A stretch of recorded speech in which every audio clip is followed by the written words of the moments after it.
On today's episode, we're going to be talking budget-friendly family meals.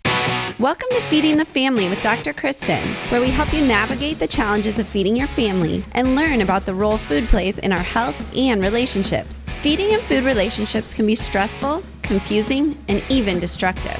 I'm Kristin Saxena, a pediatrician and mother of 4 who's been researching and sharing what I've learned about feeding for over 10 years. In this podcast, I'll share my experience and expertise to help our kids and ourselves with everyday survival tips for real parents. This podcast is about progress, not perfection. So let's get started.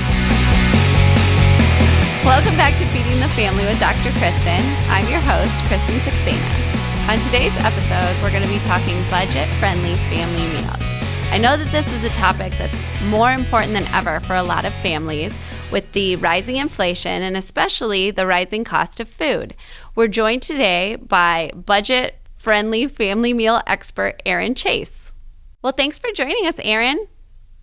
Thanks for having me. I'm excited to chat today. Absolutely. So you are the mastermind behind the blog, $5dinners.com. Yep. Author of several cookbooks on related topics and the mom of 4 boys. Yes. So I am in the trenches on the struggle bus trying to feed these people on a budget. Yeah. So living it out. Kind of become an expert then at this topic. And I was really excited to have you on. I think that probably just about everyone right now is really feeling this. Even if you hadn't been in years past, probably you are now. This idea of how to feed our families without breaking the bank. And I know we had talked previously and, it's not just in your head. So, we all are kind of seeing like the stock market plummeting and our bills like going the other way. This inflation thing is really getting out of hand. And we had talked about something, the CPI, this Consumer Price Index, and specifically kind of how that is relating to food prices. So I know you follow this super closely. So can you kind of talk to me and our listeners about what you're noticing as the trends right now? Of course, I would be happy to. I'm somehow a geek on this all of a sudden. I think so let me back up real quick. So I started the $5 Dinners website in the recession of 2008 when we were feeling mostly the gas prices popping up and we needed to do something to offset. I was not working. I mean, I've always been a mom, but like I was not bringing in an income at that time. And so needed to do something to cut back. So that's when I started the website. So it was under actually very similar. I know there are different seasons and economic seasons, but similar feelings. It's the same feeling that I have right now. The sort of like, I got to do something today. It's the same feeling that I had back then. And you're right. There was years in between kind of the end of that 2008 when that kind of leveled back down to earth. And then, people have not been paying attention necessarily, or because we haven't felt that rise, or it would be like there's a drought. So just the beef prices went up. There hasn't been this entire level in rise. And so back last summer, actually in July, is when we started tracking this food inflation when it was transitory, which was, I think, a hopeful thing. But really, the CPI is not lying. You're seeing it. I'm seeing it. We're feeling it, both gas and groceries. And actually saw a survey that came out from the March numbers came out 2 days ago. And I saw a survey that said 32% of people are mostly concerned about the food and 31% are mostly concerned about the gas. So it's really the two things right now that we are all feeling. And then, of course, the wages haven't caught up to this yet. Or maybe, there's a hiring freeze at Facebook and Uber. Like, really? What is going on? I heard that. I mean, I haven't done a deep dive research on that, but like, this is a funky time right now. And so I think there are things that we can do to help ourselves through this. And I'm sure we'll talk about a little bit of that today, but the CPI is just, it's a number that is released on a monthly basis. And it's been all up in the press lately because it was 6.9% in December, 7.2% year over year, December to last December. January, 7.2. And then it bumped up to 8.5 in March and 8.3 in April. So this is year over year. And I think if you look at, I can tell you the March numbers because I haven't seen the breakdown of the April ones yet, but meat, dairy, eggs, and chicken up 14%. Jeez. March over March from last year to this year. And I think I haven't seen the breakdown for April yet, but it's probably about on par for that. And so those are things that we buy every single week. And those are essentially the most expensive part of every meal. And so when that goes up that much, then our entire bill is essentially going up that much because those pricier items are what's getting the biggest blow right now. Yeah. And this, from my own knowledge, I mean, obviously prices go up year over year on a normal basis, but you're saying like this 14% for certain items. What would be kind of a normal, before we were sort of in this situation, what would be something we would expect? Or like what were we doing before we were paying attention to this? Yeah. So I'm not an economist, but I do listen to a lot of them from different sides of all different angles. And I think the average rate of inflation that, the government and the Fed wants to keep at is between 0.5% and 1%. Oh, wow. Year over year. So that's why we haven't noticed in the last couple of years, or it's milk pops up for a little bit and then comes back down to a level where we just don't really see because it's not affecting necessarily the entire everything in our cart. It's just one or two things in the cart. And so when we see this 14% rise on multiple items in the cart, I think produce was up 7 or 8% in March. And so it's just it's not just one thing, it's literally everything. And there's so many this isn't one thing. It's not Putin's price hikes. That's not it. There's literally 900 factors in all of this. And it's just this awful convergence all at the same time. And we're all just like, well, how do I do? Yeah. Well, I'm sure this is really speaking to a lot of people because I think, for people that maybe aren't following it closely in the news, but are just feeling it at home, they're like, am I crazy? Why is my spending up so much? And I think, like you said, for a lot of people, wages haven't necessarily increased at the rate that we're seeing for inflation. And then particularly in these things that are really essential to family life for a lot of us, which are gas and food. So that being said, you're kind of the, budget friendly family meal, $5 dinner lady. So this certainly makes your job a little bit more complicated, right? It does and it doesn't. So let me explain the premise of $5 dinners. So the goal of $5 dinners is to feed your family for under $5. When I started it, we were a family of 4. Now we're a family of 6 with teenage boys. And so, it's more like $7 or $8. But the concept is to kind of deconstruct your meals and deconstruct what you're buying at the store and focus on the meat prices. Obviously, those are up even more than they normally are, right? But that's generally the most expensive part of meal. So focus on getting that for the best value and deal that you can. And then, of course, pairing it with inexpensive ingredients that you might be able to get on sale, like pastas or rice. You could be buying in bulk for rice. And then, of course, whatever produce is on sale, vegetables, frozen vegetables, really taking the time, maybe one kind of category at a time to figure out, okay, how can I make each meal cheaper? Because when you do it that way, then your overall grocery basket becomes cheaper. Perfect. Okay. And yeah, I've heard you talk about this lots of times before. The meat, as you said, tends to be the most expensive piece. So a lot of the strategies are kind of like working around that in terms of what are the things I could do then to kind of maximize my dollars. So what strategies or what tips do you recommend? Like if you're your top tips for somebody that's like, I need to do something about my grocery bill right now. I need it to be easy. I'm a stressed out parent. I'm busy. What are the top things I can do to just say all right, I'm going to get this under control? So the first it's 2 things related to protein. We'll dive into each one at a time. So the first is going to be to stretch out that protein.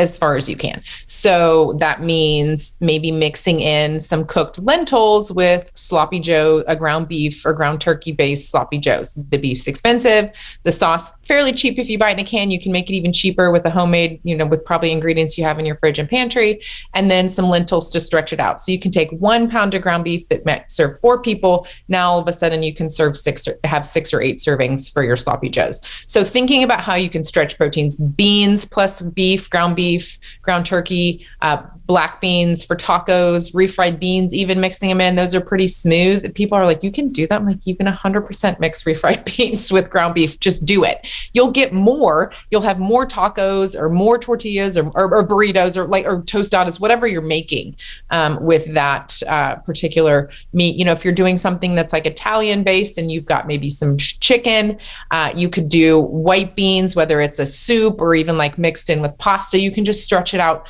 just that much further. Really, if you can do that a couple times a week, then you're really stretching those protein dollars as far as you can. So that would be the first thing. And then the second thing is how can you get meat when it's on sale, get a couple extra packages so you have enough till it goes on sale again. Well, I know chickens, you can't leave chicken in your fridge for a month or two, but what you can do is flip it into a freezer meal. And that's what we teach. We've developed an entire program around this where you get maybe 6 to 8 packs of chicken when it's on sale, or if it's at the warehouse store, you get one of those big 6 packs or a couple of the 3 packs, whatever it is. And then you turn that into 6 different freezer meals so that in 3 weeks from now, when you want whatever chicken, whatever, you've already got it in the freezer, or at least a start of it with, some other ingredients that you can cook. And you did not pay $5.99 a pound, you paid $2.49 a pound. So run that math real quick. If you can do that, it's literally half the cost, more than half.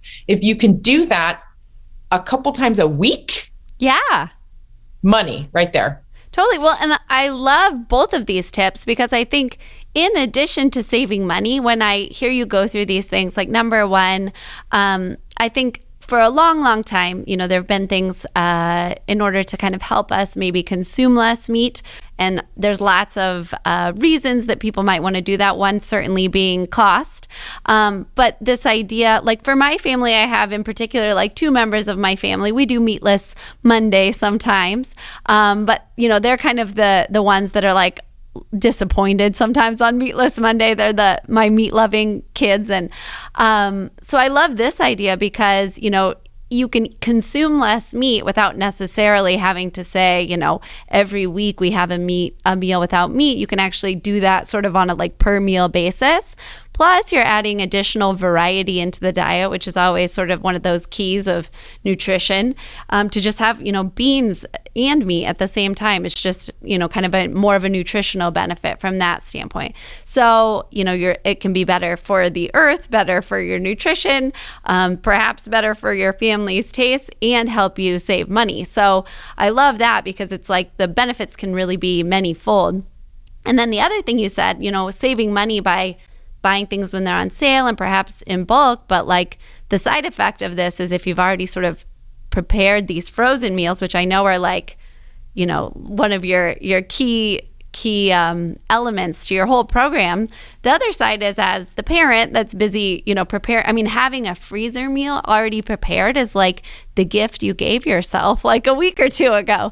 So there's so many benefits, that come from this. And so it's always sometimes it's hard to make switches, but when you think of not only will I be saving money, but also doing all these wonderful things for my family and for myself, it kind of helps you find the motivation to say yeah, this is totally worth doing.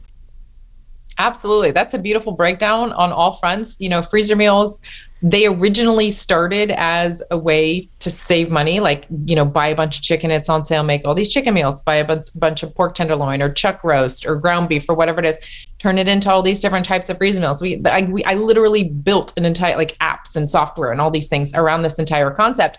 But you're right, the ancillary benefits of I can literally spend 2 minutes hands-on time to have a dinner on the table where it's taking it out of the freezer, putting it in a bowl of water to thaw for a few minutes, taking it frozen and putting it into the slow cooker or the Instant Pot. the end, dinner's done, next, right? Like it's Right. really, really that efficient. And so having this money saving piece, but then also this efficiency piece, it just like makes my heart go pitter patter in such a nerdy way. No, I mean, I love it. And I think it seems simple, but the benefits are just like make it so worthwhile. So then as part of this too, if you're going to the store and you're buying your groceries, obviously something we've talked about a lot that can help save your sanity, but also a lot of money is meal planning. And I know you offer that as well through your website. So what's kind of your general approach to meal planning? So the general approach to meal planning is it depends on your personality. So that's just going to lay that out there. Like if I say something and you're like, that would never work for me, like I acknowledge that. I realize that. But I think what is most important right now, because of this inflationary season, and you can do this regardless of the economic climate that we're in, it really is effective, is you really need to plan at least 5 meals a week. At least, because then that gives you a leftovers option and maybe one out to dinner. If you haven't noticed, the out to dinner costs are also through the roof. I think our quote drive-through order, we went up like $4. I was like, yo, it's not the order's not different. It's the same order. And it's a lot for us to even just buzz through the drive-through with, it's basically 5 adult meals and a kid's meal at this point. And it's like, so I'm already mindful of it. Now I'm extra mindful of, okay, how are we spending our dining out dollars as well? So all that to say, meal planning, I'm not opposed to going out, but I think you need to have a plan for it, especially right now. And if you're door dashing 2 or 3 times a week, please stop. Just stop. Just stop. I just need to be that bad guy for a second. I'm just going to be that like swift kick in the rear of like, just stop doing that. You are literally spending almost twice as much as you should be by doing that. And that is money that you cannot afford to lose right now. I don't care how much discretionary income you have. I do not care. Stop it. It's wasted money. Yeah. It is. I know. Well, I think we all got in habits maybe over the last couple of years that have been hard to break. Yeah. Well, that's a good point though, because we were thrown literally, all of us were freaking out into this like, oh my gosh, we have to eat at home all the time. What do I do? I need 900 cans of everything. And how many sourdough loaves can I make? And how many loaves of banana bread we were literally thrown into pioneer mode, right? Oh yeah. I think that first shopping trip, I was like Armageddon. I was like buying economy size packs of flour. I don't know what I thought I was going to be doing. No, you and everybody else, right? And so then we got thrust into, okay, well, restaurants are back open again. We need to support the economy. I do have a little bit of extra money, for whatever reason, whether it was stimulus or, just not doing anything anymore. So we threw ourselves into, I just am desperate for convenience because this is awful and I'm filled with grief and I can't survive. So somebody just deliver me my food. Yeah. And now we're swinging back the other way of, I literally have no money because my wages haven't gone up, or maybe I've lost my job, or, like the hiring freeze, as we said, you're not going to get a better job right now where you want it. There's so many, again, get back to the complicating factors. There's so many. And now it's like, I guess I shouldn't DoorDash that and pay twice as much as I should. And so I think we need to kind of get back to that middle. And I do think that with food anyways, meal planning is going to be, and bringing it back to your question, meal planning is going to be a way to do that and to set ourselves up for success so that we do have a good meal option at home. We do have something that's easy to cook and we're not door dashing or spending twice as much as we should, even just going through the drive-through at this point. Right. And I liked what you said, too, that it depends a lot on your personality, because I agree. I feel like even in my own life, it's sort of like almost you kind of grow into your own sort of meal planning. Like when I first started, I felt like I was very detailed and like wanted to line everything up, and found that really, having more of a loose plan, a weekly plan, it was more like decision fatigue.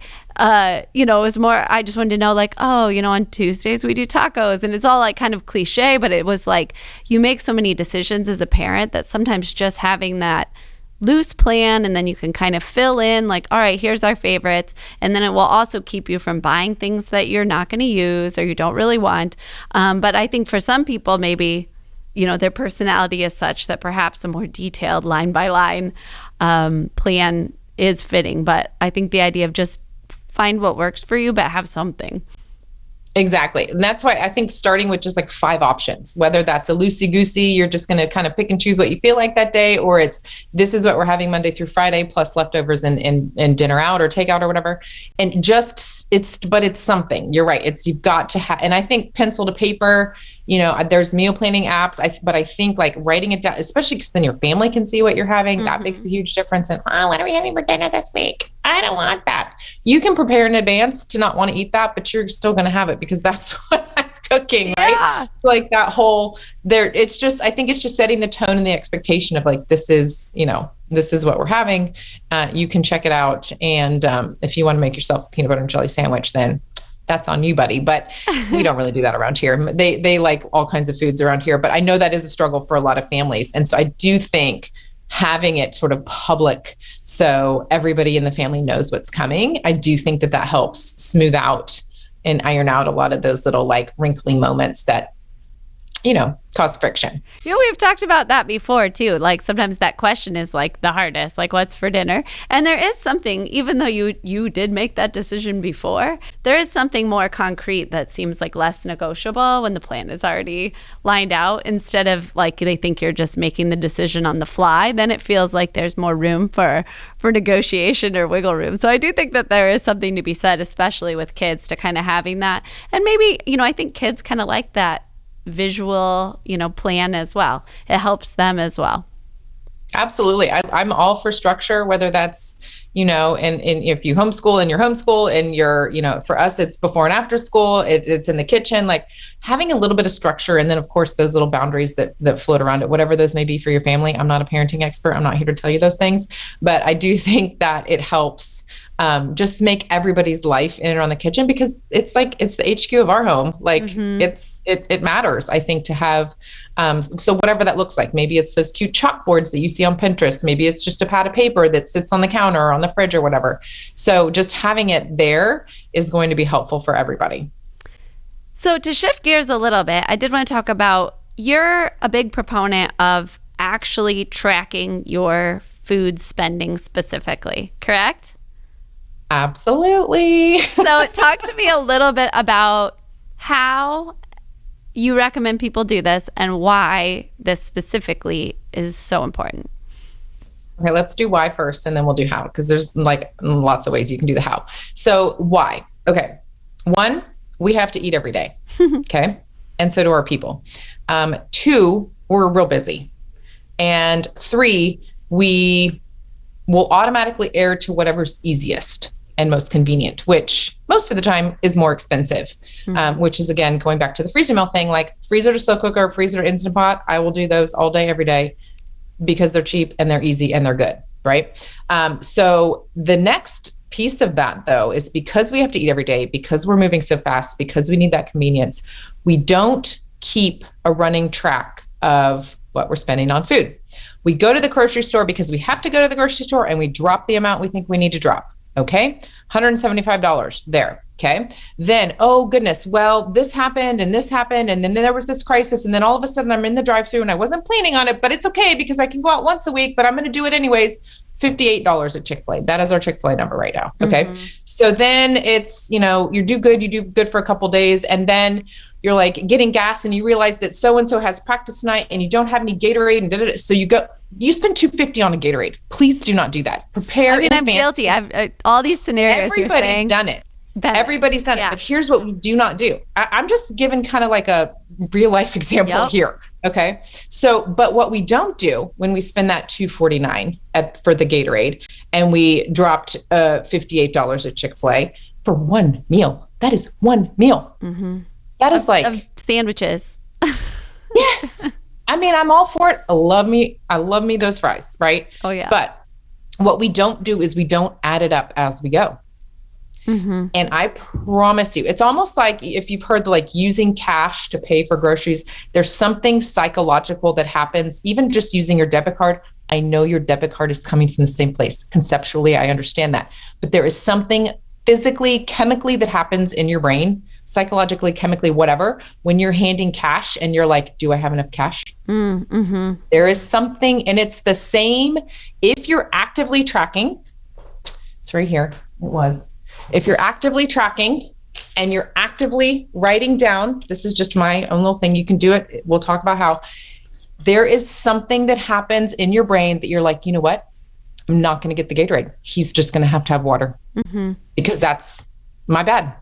Yeah. I didn't get the cheaper big pack to keep, in the fridge because it's sports season right now and everybody needs I mean, that's just one example, right? Maybe it's snacks that you forgot to pick up. So you're running it. Like, it adds up fast. But when you're actively tracking it, you will make different decisions. You will say, you know what? We're just going to have cereal tonight. I'm skipping Chick-fil-A. You can have cereal every now and again. Don't do it every night. Okay. But like, does that make sense? Totally. So when you're actively and intentionally tracking, now it takes intention. You have to have accountability. You have to, whether it's your partner or a friend, or you have a group text or whatever, like you have to, I think accountability is really important. So that's kind of a big explanation to the why. Now the how is going to be, I'm a pencil and paper girl. So I do pencil and paper. You can do weekly, you can do monthly. If you're an app person and you track your finances in some kind of an app, then figure out if you can set up some sort of a notification or an email that's coming to you that says you've spent X number of dollars on food this week. You're going to get that email. You're going to go, what did I just do? And you're going to make different decisions next week. Maybe it's just typing in, the act of typing in like if you just do a note in your notes app. Maybe you set up a reminder of, don't forget to track your food spending, a recurring reminder on the reminder app on your phone, right? Like you can set yourself up for this. You just have to choose to do it. And I think right now, all of us need to be choosing to do something of some kind to help us stay accountable to specifically this food spending, because it's really one that we can control, right? Yeah. So, I mean, generally, do you say that to track it all together? Like, here's my, do you write like, grocery store, this, Chick-fil-A, this, and break it down to say like, well, here's how much we're spending. Yes, there we go. Is that so? I'm going to hold it. I can't tell. Yep, I can see that. A line so simple, though. Would write like, Sprouts or Costco or H-E-B or Kroger, and then you would put how much you spent. And there's enough lines for the week, because if you're buzzing through drive-thrus and you're hitting up convenience stores and, you're grabbing snacks on the fly, or you do like a grocery pickup order because you forgot that like you said you were going to make brownies for whatever. Yep.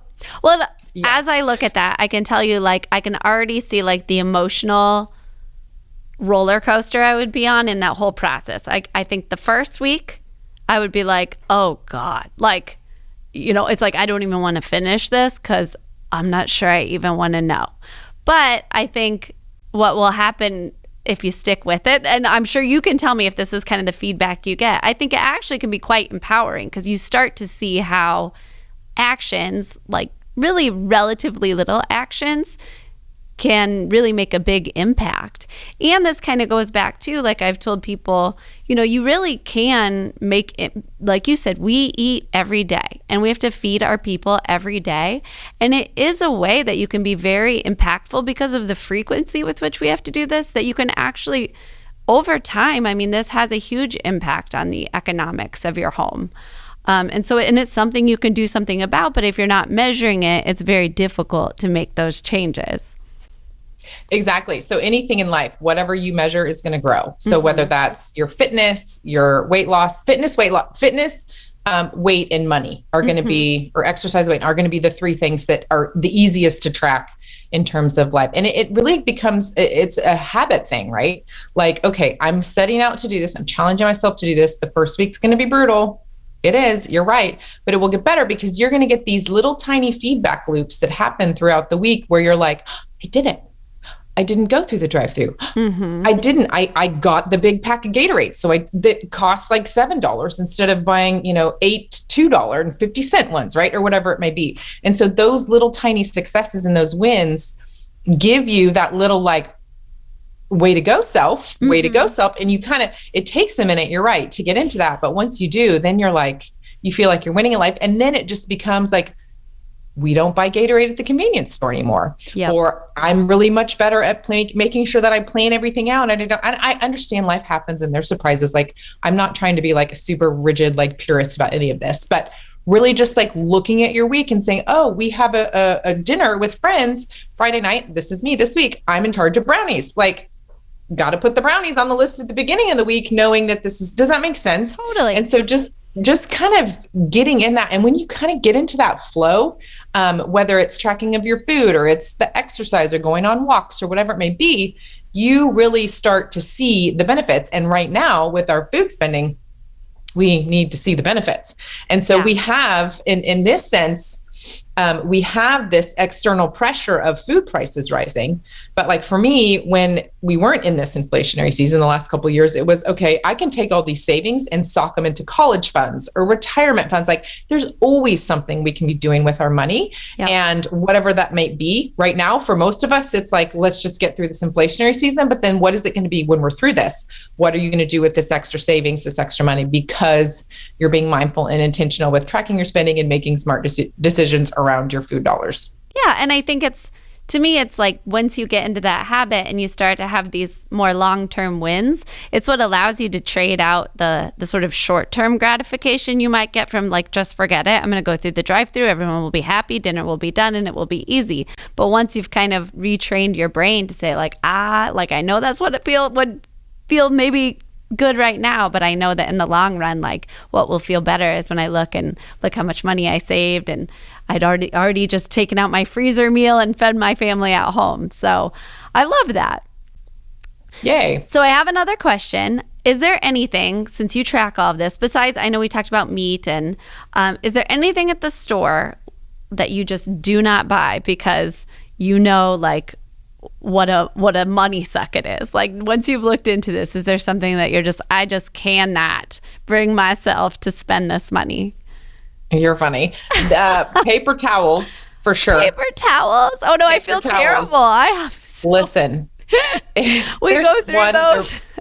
I know most people do. I say that I'm weird, but I share this. I feel like this is one of the things that I've become known for. They're expensive, and it's paper, and it's most of the time we do have like paper napkins, but we don't blow through them very quickly. Like they're used for very specific things, and then sometimes for meals or if people are over or whatever. But reusable towels, dishcloth, from the larger size to just the smaller kind of like, dishcloth, I guess. Why not? I mean, it's a little bit of an investment up front, probably no more than 2 or 3 packs of paper towels. So think about the 3 times you would buy paper towels, invest in a couple of rags. I literally have some that are 7, 8 years old, and they're fine. Oh, well, I would invest in good ones. No, yeah, they're just, and they look dirty because they've cleaned up a lot of dirty things, but it doesn't matter. They're clean, and we use them, and we wash. I just wash them with the towels when we do towels, and it's like totally fine. I don't even know how or why it started. It's literally been over a decade. And I did buy paper towel. Like I bought a pack of paper towels when we were with some friends. We went out of town together, and I was like, oh, it'll be nice to have these. It'll be convenient. So I bought like a 6-pack because that was the cheapest choice on the shelf. And I'm like, per unit. Okay, let me do this. So I think we used like 1.5 rolls at this, the time we were together. And the rest, they sat in here for like months because I just don't use them. They're just not like part of my MO. So if you're thinking like, how would I even do that? Like, yeah, it takes a little bit of time, but like, I just don't. So that's 1. 2, I think I try to do a lot of homemade spice mixes. So ranch dressing, taco seasoning, sloppy joe, even you can just do a can of tomatoes plus some other pantry and fridge staples. So those types of things I also try to do at home because it's just one less thing you have to buy, and you probably already have this in your pantry right now that you bought, years ago even sometimes. Mm-hmm. So yeah, I would say those are probably the things that are most different that I don't ever I did not expect the paper towels, but you're really causing me to reflect on my perhaps excessive consumption of paper towels. But I think just you're like totally half right. and half. Yeah, I mean, it totally makes sense. Half and half. We blow through them way too fast. They are really expensive, but they don't feel expensive. So I think there goes again, like where the tracking comes, because you feel like this is something for throwing away. But that's literally what you're doing with your money, is throwing it away. And I mean, it's just better for the environment too. So, I mean, again, most of these things have multiple benefits when you really reflect on them. So that was a good tip. Okay, so one last, kitchen gadgets. That's another one that can get expensive and excessive. What's the one kitchen gadget that you're like, it's worth its weight in gold. I cannot live without this. It's worth the money. Well, my bag holders for the freezer meals is definitely one thing. I saw these. They're incredible. Super handy. They fold flat. They hold up the tall bags and the short bags for loading up. I even use them for if I make a big pot of instant pot dried beans. It's another little tip. I do buy canned beans, but I also will do dried beans and a big batch, and then I'll portion them out into meal sizes. So baked beans, or even just pinto beans for a Tex-Mex kind of side dish. So I'll use the smaller bags for those. But then of course, if I'm doing a freezer meal, I'll use those. They're still very affordable. They're not they're worth their weight in gold and then some. And the other one that I absolutely adore is it's called, I think, a chopster. I don't really know what it's got a cross on the end of it, and you use it to break up ground beef, for browning. But then I also use it when I'm making meatloaf or meatballs. So it'll break the meat up and then mix in the ingredients, and you don't have to, I know a lot of people use their hands. If you think that's gross, then it's definitely a tool that you need to have. And you can get the little, everybody always wants the little Taco Bell meat, and I get too lazy and mine are all big chunks and sausage, pork sausage. It's hard to break up, and this thing has no problem, just a metal spoon or something. This thing has no problem breaking up that kind of the fattier sort of pork sausage. So and I think it's pretty handy tool. Describing the bag holders, because I think this is sort of key to having this organized freezer meals, is if people don't know what they are, they're the little V-shaped. Oh, you probably, look at you. You have them on here. It's a V-shaped stand, right, for the bag. I have some right here. Just scoop it right in, because it's always hard to get it into the bag. And then, I never had the nice flat frozen bags. Oh, look at you. Yeah, so it cool. sits on the counter. They just happen to be right behind me. It sits on the counter. They go up and down. So if you need, this would be a gallon size bag, and this would be a quart size bag. The bag sits in here. You could pour, drop chicken in without making, getting chicken all over the place. They're pretty handy. I love it. Okay. Well, this has been wonderful. I think that, like I said, this is a topic that is more important now than it has been for a long, long time. So I appreciate you sharing this information and your helpful tips with our listeners. So if they want to learn more, if they heard this and they're like, this is it, I need to read more, I need to hear more, where should we go? So the best place is going to be the $5 Dinners website. On the homepage, we have a blog and recipe index and all that, but on the homepage, it features all the different ways that we can help you. So we can help you with recipes, with meal plans, with freezer meal plans. We have gadgets. All the ways that we can help you, you're going to be able to find most quickly from the $5 Dinners homepage. Perfect. Well, thanks so much for joining us, Erin. It's been wonderful. Awesome. Thank you so much for having me.